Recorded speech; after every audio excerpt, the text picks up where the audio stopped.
اللہ کے سوا کسی اور کی اطاعت جس سے اللہ کی معصیت لازم آتی ہو، شرک۔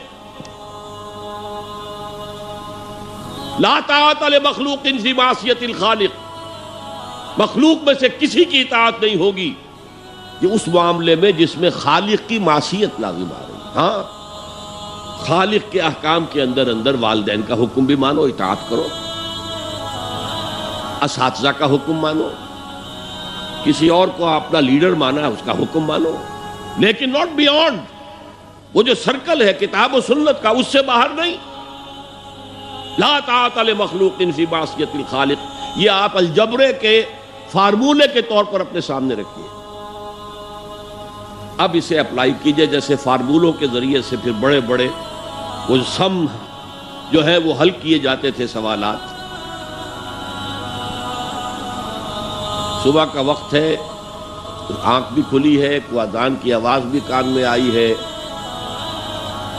آپ کا نفس کہتا ہے ابھی سو جی۔ آپ نے اپنی چادر یا کمبل کو درست کیا اور کروٹ لی اور سو گئے۔ یہ کیا ہے؟ آپ نے کس کا حکم پیچھے پھینکا اور کس کا حکم مانا؟ اللہ کے حکم کو پیچھے پھینک دیا، نفس کے حکم کو آگے رکھا۔ یہ شرک، اس شرک کو جاننے والے بہت کم ہیں۔ مولانا روم نے خوب کہا تھا، نفس ما ہم کم ترس فرعون نیست لیکن اورعون ایراعون نیست۔ میرا نفس بھی فرعون سے کم نہیں ہے۔ فرعون نے کہا تھا نا الیس لی ملک مصر وہذہ الانہار تجری من تحتی، کیا اس ملک مصر کی حکومت میری نہیں ہے؟ اور سارا جو یہ آپ پاشی کا نظام ہے، انہار کا نظام ہے، وہ میرے کنٹرول میں نہیں ہے؟ جس کا چاہوں موگا کھلا رکھوں، جس کا چاہوں بند کر دوں۔ یہ تھا خدائی کا دعویٰ، انا ربکم الاعلی۔ تو مولانا روم کہتے ہیں میرا نفس بھی اس سے کمتر نہیں ہے۔ وہ کہتا یہ جسم میرا ہے، اس پر میرا حکم چلے گا، میں نہیں جانتا کون اللہ کون رسول، کیا حرام کیا حلال۔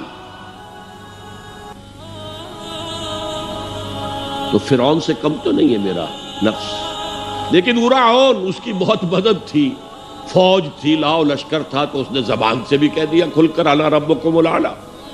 میں مسکین ہوں، غریب ہوں، میرے پاس کوئی طاقت نہیں ہے، میں زبان سے تو کچھ نہیں کہہ سکتا، اندر سے میرا نفس یہی کہتا۔ یہ نفس کی حکومت قرآن کہتا ہے، میں حیران ہوتا ہوں، دو جگہ یہ مضمون آیا ہے، ارأیت من اتخذ الہہ ہواہ افانت تکون علیہ وکیلا۔ اے نبی تم نے دیکھا اس شخص کو، اس کے حال پر غور کیا جس نے اپنی خواہش نفس کو اپنا الہ بنا لیا ہے۔ اللہ اکبر، الہ، لا الہ الا اللہ، کلمہ توحید کا مرکزی لفظ یہاں آ رہا ہے، من اتخذ الہہ ہواہ، جس نے اپنی خواہش نفس کو اپنا معبود بنا لیا، الہ بنا لیا۔ افانت تکون علیہ وکیلا، کیا آپ ایسے شخص کی کوئی ذمہ داری لے سکتے ہیں؟ سود حرام ہوا کرے جی، حرام ورام، ہمارا دھندا جو ہے وہ آگے بڑھ نہیں سکتا، تو اللہ کے حکم کو پیچھے ڈالا، نفس کے تقاضے کو آگے رکھا۔ کون معبود ہے آپ کا؟ نام عبداللہ رکھیے، نام عبد الرحمن رکھیے، ہے عبد النفس، نفس کے بندے، نفس کے غلام۔ یہ میں نے یوں سمجھئے کہ جیسے میں نے ہجرت اور جہاد کی ڈیفینیشنز کی تھی۔ ہجرت کا بیس کیا ہے؟ پوچھا گیا ایو الہجرت افضل یا رسول اللہ، اے اللہ کے رسول بتائیے سب سے اعلیٰ ہجرت کون سی ہے، افضل؟ فرمایا ان تہجر ما کرہ ربک، ہر اس چیز کو چھوڑ دو جو تمہارے رب کو پسند نہیں۔ آج رات ہی سے آپ ہجرت شروع کر سکتے ہیں۔ جائزہ لیجئے کیا کیا چیزیں میری زندگی میں خلاف شریعت ہے، جو اللہ کو ناپسند ہے، فیصلہ کیجئے کہ آج کے بعد نہیں ہوگی۔ ہجرت شروع ہو گئی، افضل الہجرہ، سب سے افضل ہجرت شروع ہو گئی۔ لیکن ٹاپ پر لے جائیے تو یہ ہجرت جب اللہ کے دین کو قائم کرنے کی جدوجہد اس مرحلے پر آ جائے کہ اب باطل کے ساتھ ٹکراؤ ہے، اور اب چاہیے کہ ساری قوت ایک مرکز پر جمع ہو جائے. ہجرت فرض کر دی گئی.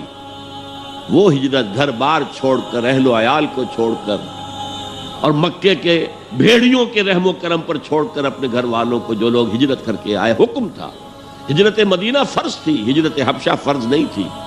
صرف اجازت تھی کہ جن سے سختیاں نہیں جھیلی جا رہی مزید وہ چلے جائیں. تو ہجرت کا یہ ابتدائی نقطہ، انتہا یہ. جہاد، المجاہد من جاہد نفسہ، جہاد تو یہاں سے شروع ہو گیا، اپنے نفس کے خلاف جہاد کرنا.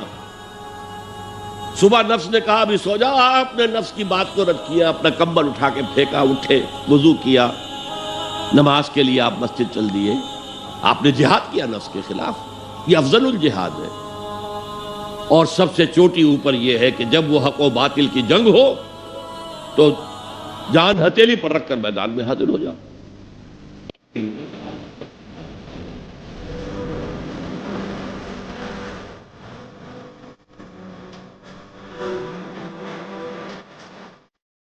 جی دوستوں، جیسے کہ آپ لوگوں نے آج کی ویڈیو دیکھی ہے کہ ماشاء اللہ کے سامنے بہت خوبصورت بیان کیا ہے کہ اگر ہم اللہ تعالیٰ کے کسی اور کے سامنے جھکتے ہیں تو وہ شرک کہلاتا ہے. تو ہمیں شرک نہیں کرنا چاہیے، صرف اور صرف اللہ تعالیٰ کی عبادت و اطاعت کرنی چاہیے.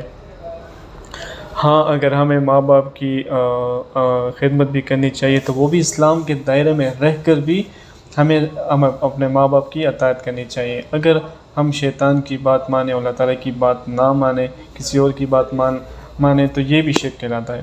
تو دوستوں، امید کرتا ہوں کہ ویڈیو آپ لوگوں کو پسند آئی ہوگی، آپ لوگوں نے کچھ سیکھا ہوگا. اگر کچھ سیکھا ہو تو اس پر عمل کریں تو انشاءاللہ زندگی آسان ہو جائے گی. تو دوستوں، اگر ویڈیو آپ لوگوں کو پسند آئی ہو تو ہمارے چینل کو لائک کریں، سبسکرائب کریں، زیادہ سے زیادہ شیئر کریں. شکریہ.